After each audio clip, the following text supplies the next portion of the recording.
Hi guys, Ronnie here. Today I'm going to show you another component I'm going to use on my cross-country marathon and XCO build that I have coming up. So it will be a full suspension bike like I've mentioned.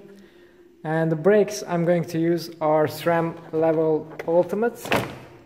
The reasons for that, well, there are a couple. So as I mentioned previously, I have good access to SRAM, Quark, RockShox, etc. So I have good pricing on there, good availability, spare parts, service, etc.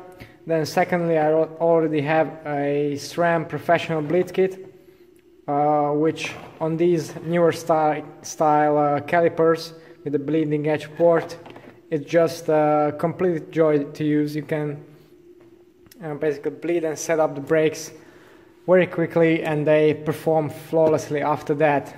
Also, SRAM brakes use normal brake fluid, DOT 5.1, like we use on all of the motorbikes and all the proper stuff.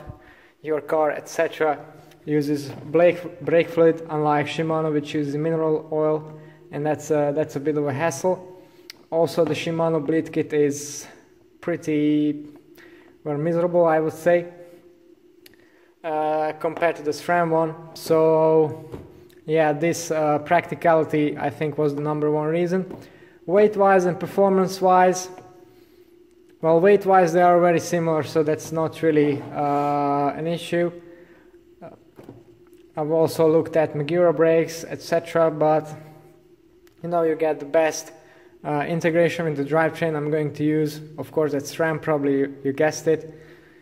It's going to be with these brakes because of the very neat matchmaker system.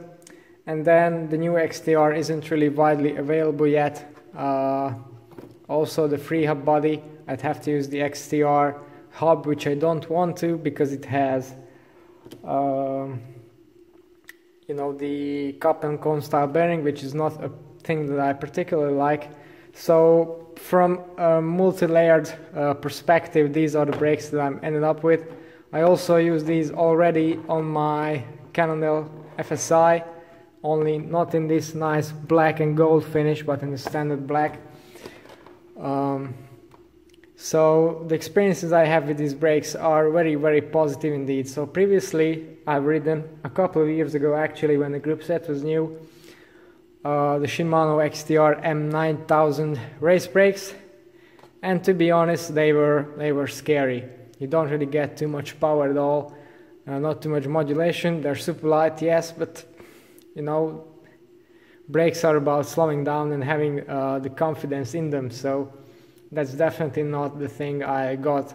With the levels, I was a bit afraid that it will be something of the same or very similar, but luckily it's not.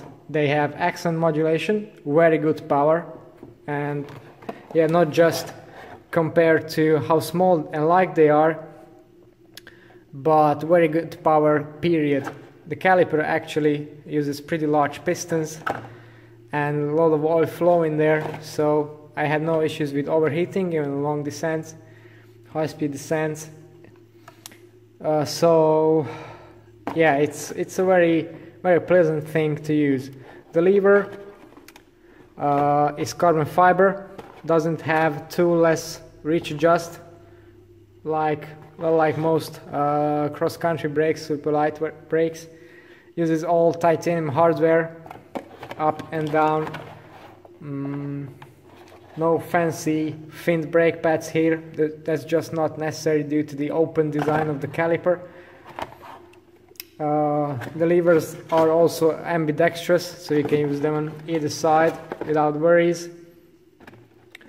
Another benefit of SRAM brakes is that when you actually try to shorten the hoses, the olive just threads in there. You don't need the olive press tool, so that's another nice feature. You just thread it on with this Torx driver. The bolt for the caliper, also titanium with the Torx head, so that's a nice thing. People complain about Torx bolts, but actually they are more secure, they're harder to round off, so in my book that's a plus. The matchmaker lever in here, same with the titanium hardware to mount the shifter on. Yeah, so this is the brake itself. Another neat detail is that you actually get a tiny ball bearing on which the brake lever pivots onto, not just a standard bush, so the feeling is super smooth.